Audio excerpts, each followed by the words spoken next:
JBNN keep you informed. I'm Michelle Jones. Before we get into the news, please remember to like, subscribe, leave a comment, and share the news with someone today. Now onto the news. Man who allegedly tried to disarm policeman fatally shot.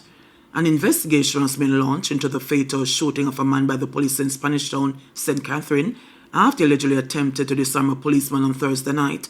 About 7:15 p.m., the police reportedly conducted a snap raid in search of a suspect in the murder of a man on Wednesday. The police say a man fitting the description of the murder suspect was spotted in the vicinity of a bar, and the police advanced on him.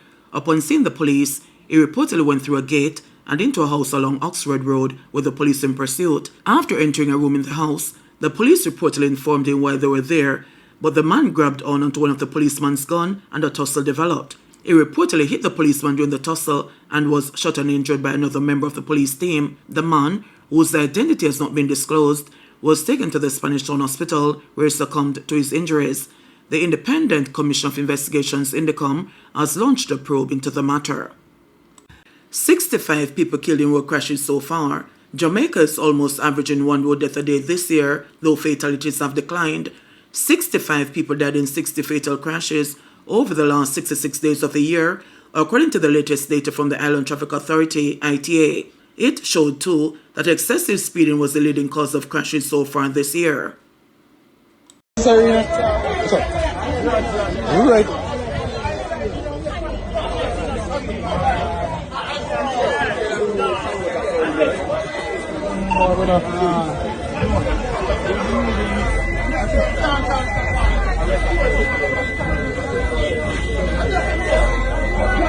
¿Cómo está el ruido? What's up?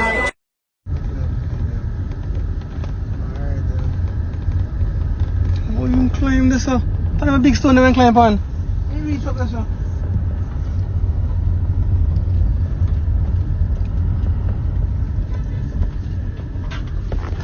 It's crazy.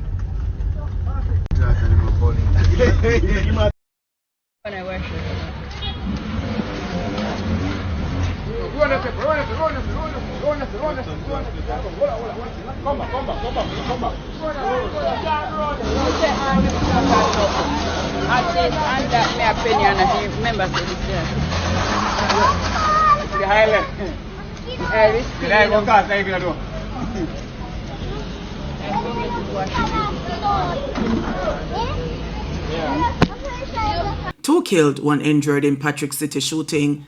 2 men were killed and another wounded in a gun attack in Patrick City, St. Andrew on Thursday night. The deceased have been identified as 29-year-old Raheem Nelson, a taxi operator from Beaconsfield, Patrick City, and a 34-year-old Kerith Donaldson, otherwise called Ship, a business operator from a Kingston 20 address. Reports indicate that the men were sitting along the roadway at the intersection of Conway Drive and Aberville Avenue when a lone gunman approached and opened fire. They were rushed to the hospital, where Nelson and Donaldson were pronounced dead. The third victim is undergoing treatment. The matter remains under investigation. Senior citizen found dead in her home. A 60-year-old farmer was found dead at her home in Westmoreland with injuries around her neck and blood coming from her mouth and nose, according to reports. The discovery was made about 5:50 p.m. on Thursday. The deceased has been identified as Doreen Crooks, a farmer of Lennox Big Woods. Investigation is being undertaken by the Darlington Police. Llewellyn bids appeal court farewell in final appearance as DPP. Jamaica's first female director of public prosecutions, Paula Llewellyn KC, on Thursday gave an abridged but poignant farewell to the Court of Appeal, saying this was her final appearance before the panel ahead of her retirement in September. I am in the final few months of my tenure. It has been a privilege and a pleasure to have appeared before all members of this bench.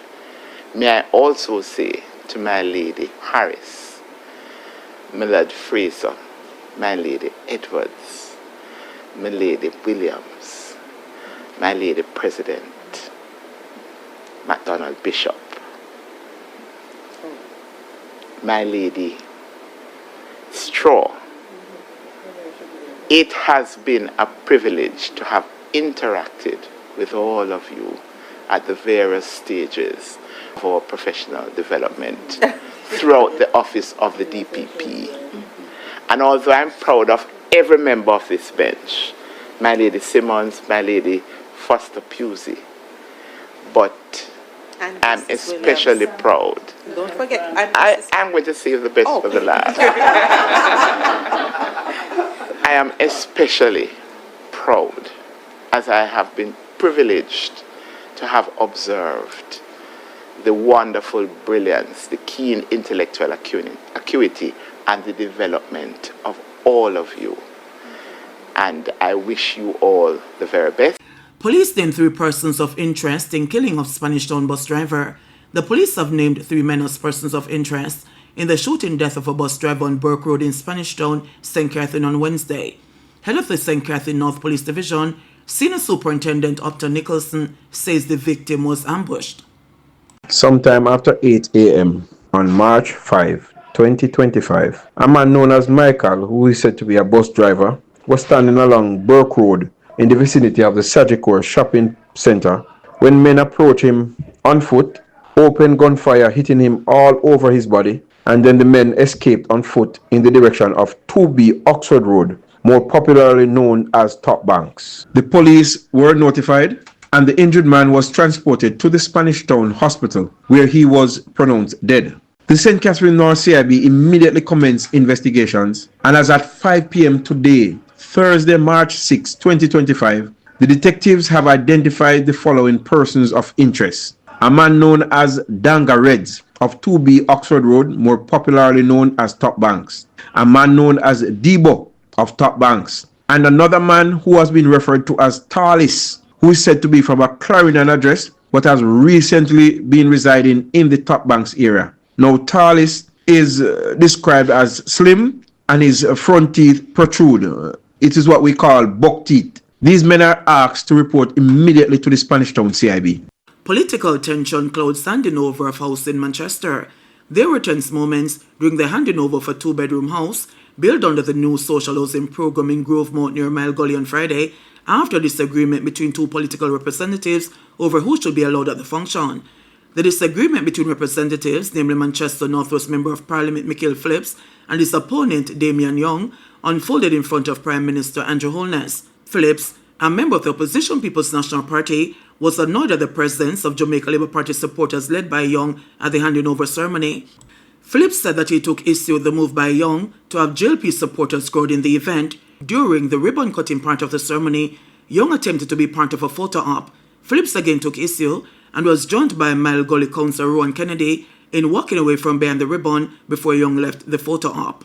Presence at a mere ribbon cutting that the Jamaica Labour Party government has really working so hard with this whole program and has provided.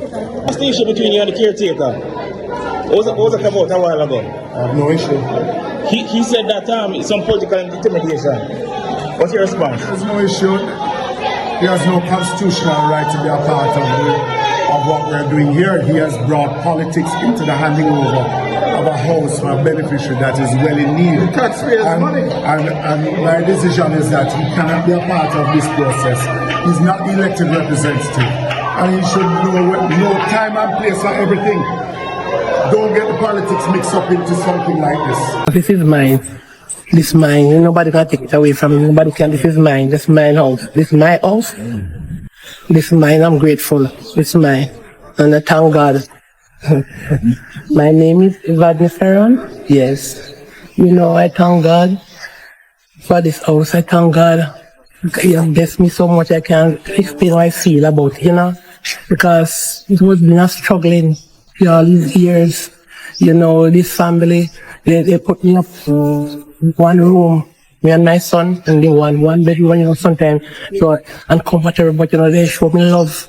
They give me they give me food, they find me everything.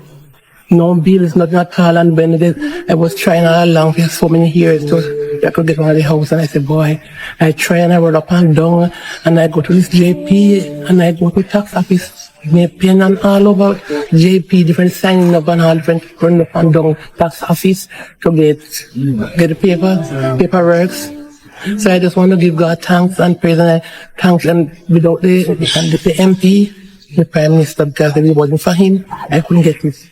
So I'm grateful and I appreciate it because even with the housing, the social housing program, I'm grateful. I thank them. That's also what I thank them and I feel good. I feel blessed. I feel blessed and I'm blessed. I'm blessed. You know, just like an apps, you know, it just like seem like how God provide and this for me I would like somebody else may get opportunity, you know, the same way to achieve one because I can't tell you I feel overjoyed. Overwhelmed. I feel good. JBN keep you informed. Please remember to subscribe, like, share, leave us a comment, and click the notification bell to receive our daily news items.